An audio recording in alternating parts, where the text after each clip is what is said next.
mon mentor fait ça en Amérique. Quand j'ai vu ça chez lui, j'ai dit non, moi aussi je vais faire. J'ai lancé une conférence à Abidjan, on parlait de la culture d'Abidjan, 7000 personnes. Les gens disent mais comment? Quand je suis entré, j'ai vu le directeur, il dit non, Cédric, tu es mon jeune frère, vraiment tu sais, je t'aime bien, tu es audacieux, mais prends une petite salle de 1500 000 personnes. J'ai dit le vieux, c'est pas ce que je veux, c'est la grande salle. C'est combien le prix?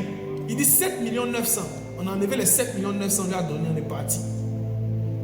Quelque temps après, la même salle là, à 7h du matin, la conférence était à 9h. 7h du matin, je suis à l'hôtel.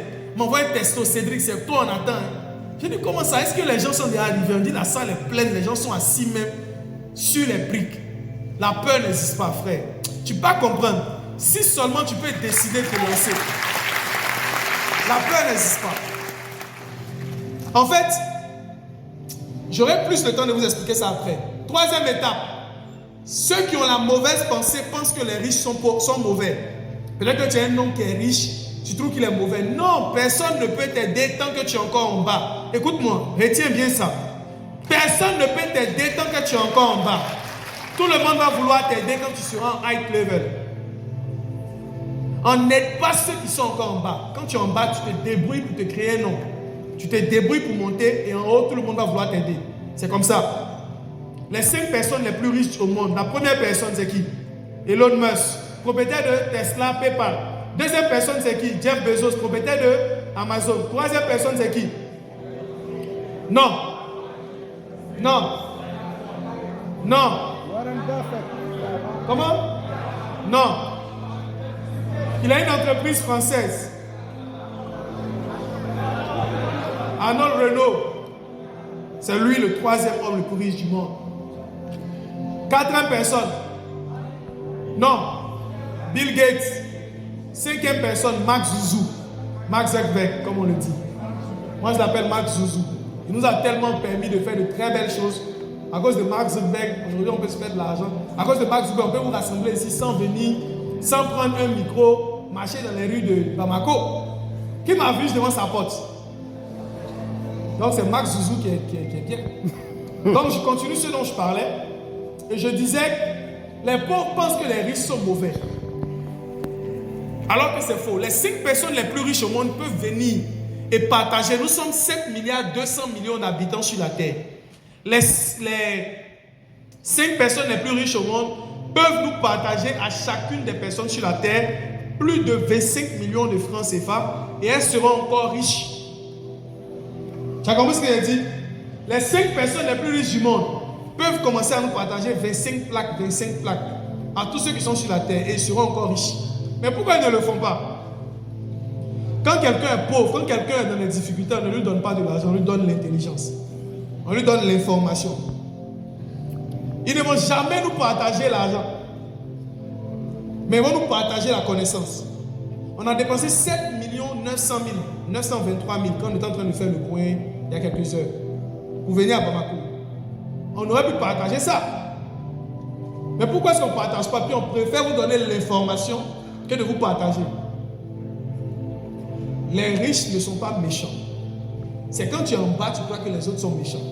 J'avais une maison pour terminer sur cette petite partie-là qui travaille, parce qu'il n'est pas encore parti de là-bas, il travaillait à la FIF, la Fédération ivoirienne de football.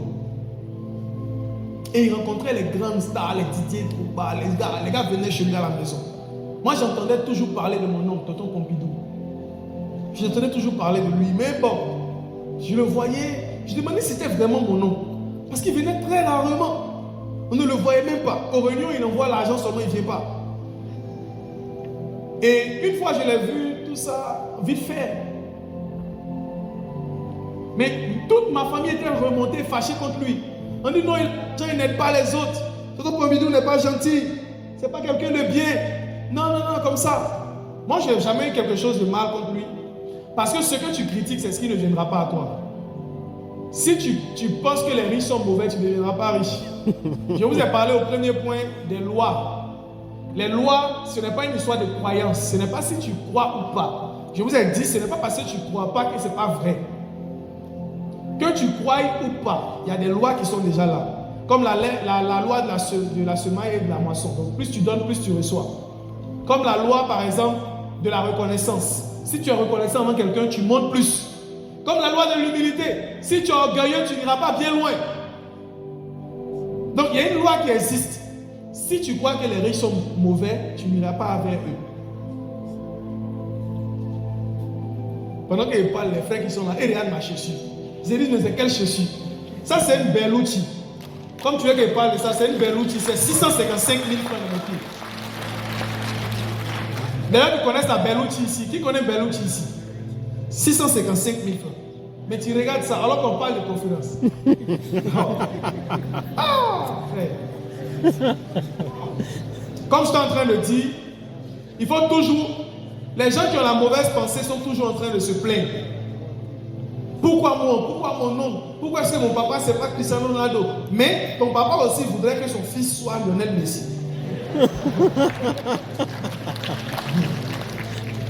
Ils sont toujours en train de se plaindre. Un jour ça ira. Dieu fera. Laisse ça, frère. Laisse ça. Si seulement si, comme s'ils sont en mathématiques. Si et seulement si. Ceux qui ont la mauvaise pensée, ils attendent la solution des autres. Ils sont dans leur famille, ils attendent un oncle riche. Alors que tes petits frères, alors que ta famille t'attend. Si moi je savais que c'est moi on attendait, j'allais me lever plus tôt. Quand je levais plus tôt, pas que je n'allais pas dormir, mais j'allais commencer à beaucoup plus ouvrir mon esprit. J'allais me lancer vite dans le business en ligne. J'allais lancer l'entrepreneuriat beaucoup plus rapidement. Parce qu'aujourd'hui, je suis fier, quand il y a un problème de maladie, qu'on ne va pas rassembler tous les hommes pour cotiser, pour pouvoir payer les soins. Je suis fier quand aujourd'hui, une année, on habite au balcon, j'ai des sacs de riz parce qu'on arrivait à des moments où c'était difficile à manger. Je me rappelle 2012-2013, il n'y a pas très longtemps. Et ma maman elle était obligée de prier dans sa chambre. Elle ne sort pas vite. On ne comprend pas. Tu vas penser que c'est parce que maman veut trop prier. Non. C'est parce que si elle sort, les enfants vont dire mais qu'est-ce qu'on doit manger? Donc elle reste dans la chambre pendant longtemps. Et je me rappelle, j'ai pris quelques années après, quand j'étais lancé, j'avais réussi à faire quelques résultats. J'ai payé des sacs de riz que j'ai superposé avec les gars. On a superposé jusqu'à ce que ça arrive au premier étage. Et on a appelé maman pour qu'elle sorte pour voir. Qu'elle a vu ça, elle a commencé à attraper sa tête. Cédric, tu es rentré dans quoi maintenant? Cédric, tu fais quoi? Seulement parce que je ne savais pas que moi je pouvais être la solution. Tu es ici, tu attends qu'il y ait un homme. Tu attends qu'il y ait ton cousin. Ne t'inquiète pas. Ce que je suis en train de dire là, ça va te revenir quand tu seras seul. Si tu attends quelqu'un, tu ne réussiras pas. Personne ne fera mieux que toi-même ce que tu dois faire. Vous n'allez jamais voir 97% des riches ont bâti leur richesse eux-mêmes. Il n'y a que 3% qui ont hérité leur richesse de leurs parents. Donc si tu crois que tu vas faire partie de quelqu'un qui va hériter la richesse de ton nom, tu te trompes. C'est à toi de te lever, de bosser. Tu as une responsabilité autant pour moi. Ta famille compte. Ceux qui ont la mauvaise pensée, ils croient tout savoir. Pendant que je suis en train de parler comme ça, ils disent ça là, je sais déjà. La mauvaise pensée. Si moi j'étais assis là devant, tu ne vas pas me voir parler. Tu vas penser que je suis timide. J'écoute tout ce que tu dis, comme Robert Kiyosaki dit, écoute-les et sens leur âme. Quand tu écoutes quelqu'un, tu peux savoir d'où il provient, quelles sont ses valeurs, ce qu'il dispose, ou ce dont il dispose. Ceux qui ont la mauvaise pensée n'aiment pas apprendre. Comme mon ami en question, il y a tout sur Internet. Et je me rappelle au palais de la culture, il ne pouvait pas le dénigrer, mais je ne parle pas de ça. Je l'ai vu rapidement, il était assis dans la foule pendant que j'étais en train de parler. Pour lui, c'était un rêve. Parce qu'au palais, c'est là que nous tous on va souvent pour des conseils. On rêve de s'asseoir devant. Mais cette fois-ci, je n'étais pas un spectateur, j'étais un conférencier.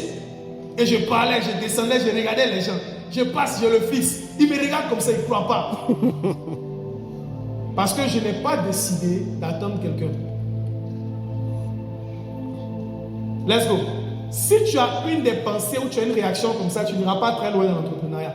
Que tu aies l'argent ou pas, tu peux blaguer avec ça. De toutes les façons, ça fait partie des lois.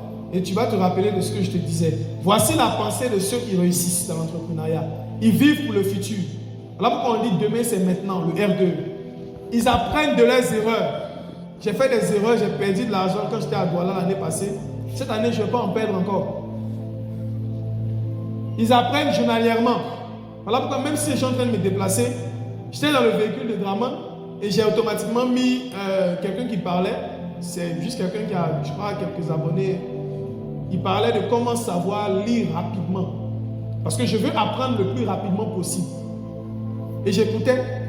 Je sais que si on veut parler si je suis arrogant, je pourrais dire, mais ce gars-là, j'ai plus de résultats que lui dans l'entrepreneuriat. J'ai plus de moyens financiers que lui. Mais si tu fais ça, tu ne peux pas aller loin. Comme je vous ai donné les exemples de ceux qui sont beaucoup plus forts que les coachs, mais qui se laissent former.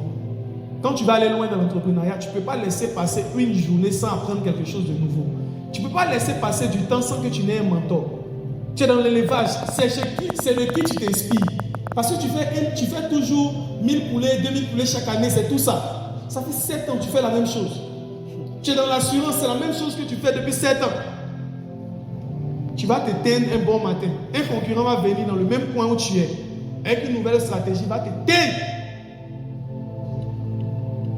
Il va t'éteindre. Je ne peux pas passer une journée sans apprendre quelque chose. Ce n'est pas possible. Voilà pourquoi partout où je suis, soit j'ai mes écouteurs, soit je suis en train de faire quelque chose d'autre. J'apprends au moins quelque chose par jour pour ne pas être la même personne qui est. Il faut rester humble, il faut apprendre, il faut avoir un mentor. Quand tu vas aller très loin, il faut être humble et avoir un mentor. Moi, j'ai un mentor, j'ai un devancier, j'ai quelqu'un dont je m'inspire, qui a des résultats que je n'ai pas encore. Il faut rester concentré. Laisse les distractions. Parce que si tu crois que tu vas rester distrait comme ça et avoir de longs résultats, tu te trompes. Laisse la distraction. Alors, j'ai pris plusieurs minutes pour t'expliquer tout ceci. Là, je vais dans les stratégies de vente. Là, je vais aller très vite. Mais j'ai pris le soin de t'expliquer que l'entreprise